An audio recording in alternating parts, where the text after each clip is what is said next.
Nobody would have predicted that Norway would end the century as one of the wealthiest countries in the world a century ago. With a 4.6 million person population on the northern edge of Europe, Norway is one of the richest nations today when measured by capital stock and GDP per capita. Today, Norway is the world's second richest country, in addition to being one of the happiest, the seventh healthiest, and it's ranked the most democratic nation in almost every metric that measures a nation's prosperity. Norway was in a deplorable state in the 18th century. After a close union lasting 417 years, Norway broke away from Denmark in 1814. At the time, it was a classic egalitarian nation with a high level of self-sufficiency in agriculture, fishing, and hunting. More than 90% of the 0.9 million people counted in the population in 1800 and 1815 resided in rural areas, mainly on small farms. Many people will attribute Norway's success to the incredible amount of oil found on its lands. However, history has shown us that a country's oil doesn't necessarily mean economic success. So how did Norway achieve its enviable economic status? In today's video, we will look at how Norway got insanely rich. Be sure to like, subscribe, and comment in the comment section below. Because of topography, the communities in the north and west were more dependent on fish and foreign commerce due to geography and climate conditions than the communities in the south and east, which were mostly dependent on agriculture. When Norway broke away from Sweden, it had only recently been independent. It remained uneducated and impoverished. Its economy survived on the shipment of raw materials such as minerals, seafood, and lumber. It shared little in common with its neighbors in the fast industrializing south. But over the previous 50 years, it had certain advantages. Norway developed the fourth largest merchant fleet in the world during the era of free trade, which gave them tremendous experience in the shipping industry and technology and served as a significant source of foreign exchange after its independence.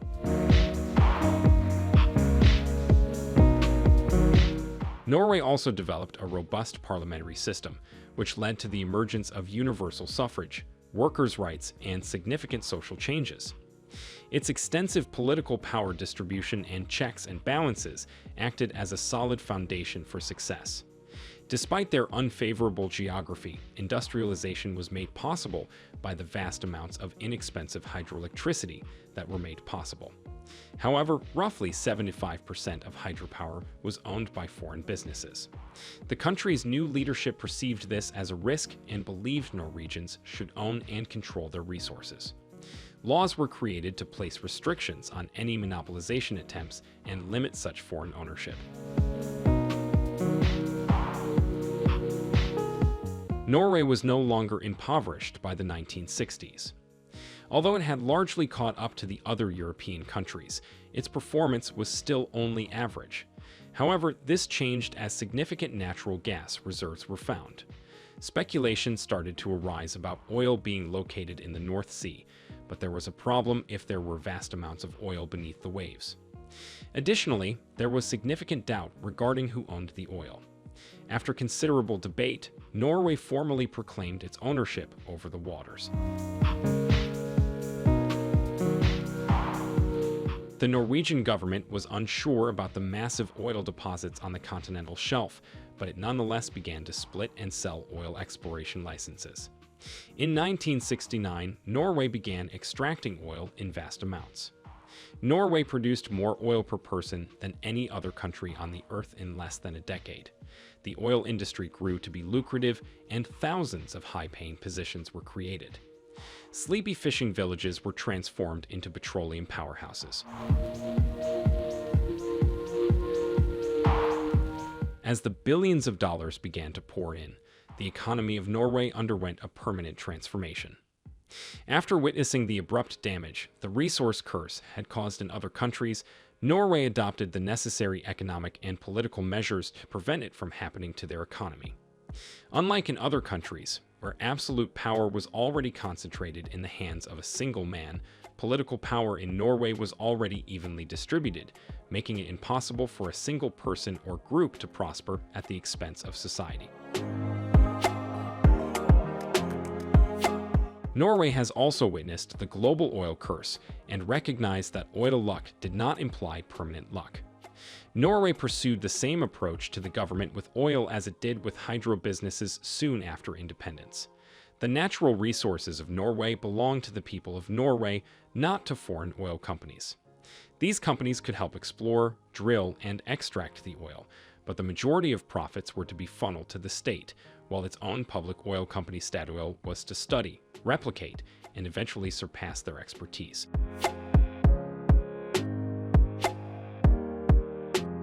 Norway also understood that to fully capitalize on this opportunity, it needed to not only extract crude oil, but also develop its petroleum processing industry, which required massive investment in infrastructure, careful central planning, and the development of its engineering workforce.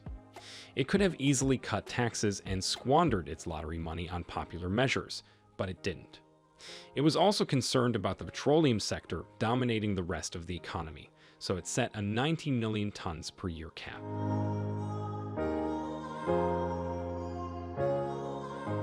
Prices rose as the oil sector increased. The government received more money than it knew what to do with.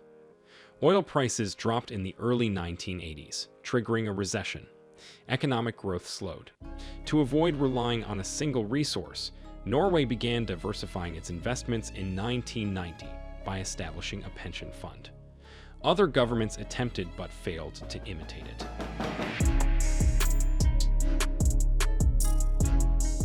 To prevent corruption, the government of Norway created a sovereign wealth fund that was unique in its design. As a result, new politicians were unable to campaign on the platform of increasing spending today at the expense of future generations. Norway had strict investment guidelines. It avoided investing in energy companies, corrupt business practices, and perhaps most importantly, Norwegian businesses. Although this was rare, risk diversification was the goal of the fund. The government took this action to act as a safety net if a recession hit the Norwegian economy. Currently, the fund owns 1.5% of all publicly traded companies worldwide, making it the largest of its kind. Its peak value of $1.35 trillion, which would have provided each Norwegian with $250,000, is projected to increase. Norway is utilizing the interest from its oil revenue to give healthcare, education, and a safety net to families that are experiencing financial hardships.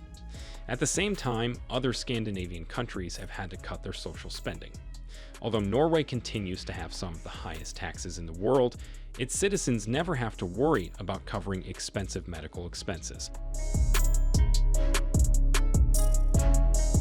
Norway was fortunate, but luck alone cannot account for their achievement. The Norwegian economy offers well-paying jobs, but it also supports many other productive enterprises. Norway's economy would suffer if oil disappeared tomorrow, but it would still be one of the wealthiest countries on the planet. Like Norway, other nations also enjoyed abundant oil supplies. However, some politicians have stolen the majority of resource benefits in such countries. Strong democracies needed to have already been developed before to be blessed with oil to be able to repeat Norway's success. To fully utilize the oil, productive enterprises and educational institutions must also already be in place. While Norway was fortunate to find oil, their economic management, policies, and political systems paved the way for where they are today. Ultimately, Norway has demonstrated shrewdness in transforming and transcending their economies to great heights. If you enjoyed this video, make sure to watch the next video on your screen, Mega Bridges in China that are shocking the world. As always, make sure to give our video a like and subscribe to our channel for more exciting videos.